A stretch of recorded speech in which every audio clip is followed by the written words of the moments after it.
Halo, halo, hai. Kalian tahu gak sih film Midsommar yang sempat populer di tahun 2019-an? Nah, film horor ini disutradarai oleh Ari Aster yang berlatar di Swedia dan mengangkat budaya unik masyarakat Swedia, yaitu Midsummer. Midsummer ini merupakan tradisi atau budaya warga Swedia di mana pada hari itu warga akan berkumpul di alam dan mendirikan maypole atau tiang yang akan dihiasi dengan bunga-bunga. Lalu masyarakat akan menari melingkar dan menyanyikan lagu-lagu rakyat. Nah, di dalam tradisi Midsummer juga terdapat makanan khas seperti ikan haring, kentang rebus, dan stroberi segar. Nah, tradisi ini biasanya dirayakan di pertengahan Juni ketika Swedia memasuki fenomena Midnight Sun atau matahari tengah malam, di mana matahari tidak pernah tenggelam sepanjang hari. Nah, hal itu terjadi karena Swedia terletak di lintang utara, yaitu 55 derajat hingga 69 derajat lintang utara, menjadikannya negara dengan perbedaan panjang siang dan malam yang ekstrim. Saat musim panas, wilayah utara Swedia bahkan bisa terang sepanjang hari atau kita kenal dengan midnight sun.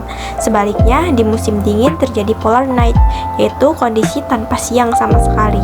Nah, di Swedia ini iklimnya terbagi menjadi dua, yaitu iklim sedang di bagian selatan dan iklim subarktik di bagian utara. Kemudian musimnya juga dibagi dua, yaitu musim dingin dan musim panas. Nah, di musim dingin suhu bisa turun hingga minus 15 derajat Celcius, terutama di wilayah paling utara dan diselimuti salju tebal. Sedangkan saat musim panas, suhu rata-rata berkisar antara 15 derajat Celcius hingga 25 derajat Celcius. Curah hujan di negara Swedia berkisar antara 500 hingga 1000 mm per tahun, dengan musim gugur sebagai musim paling basah.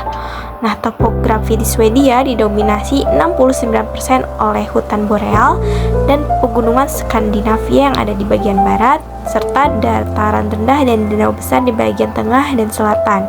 Swedia ini memiliki lebih dari 100.000 danau loh. Nah, Swedia berada di kawasan Eropa Utara, satu rumpun dengan negara-negara Nordik lainnya seperti Norwegia, Finlandia, Denmark, dan Islandia.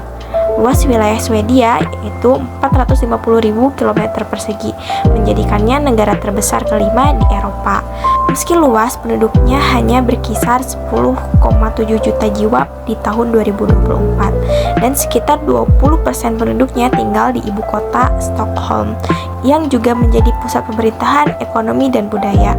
Pertumbuhan penduduknya rendah, hanya sekitar 0,58% per tahun, dengan angka kelahiran 11,6 per 1000 penduduk, dan angka kematian bayi hanya 1,67 per 1000 kelahiran hidup, termasuk yang paling rendah di dunia.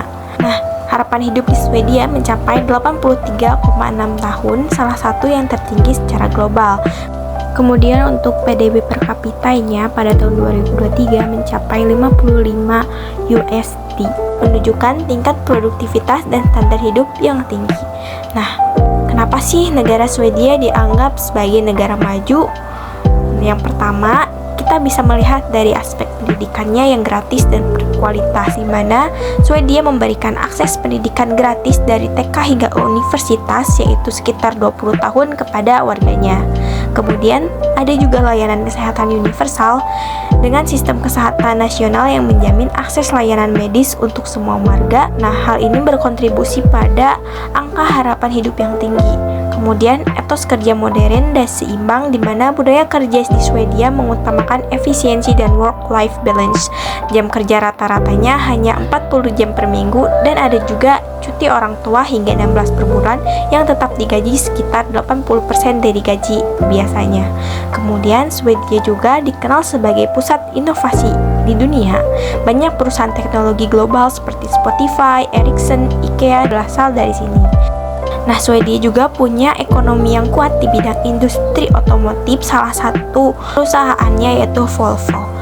Swedia juga merupakan salah satu pelopor dalam kebijakan lingkungan. Lebih dari 50% energi berasal dari sumber terbarukan seperti hidro dan angin.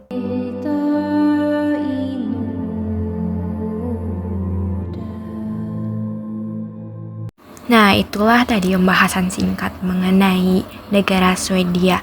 Sampai bertemu di kesempatan selanjutnya. Bye-bye!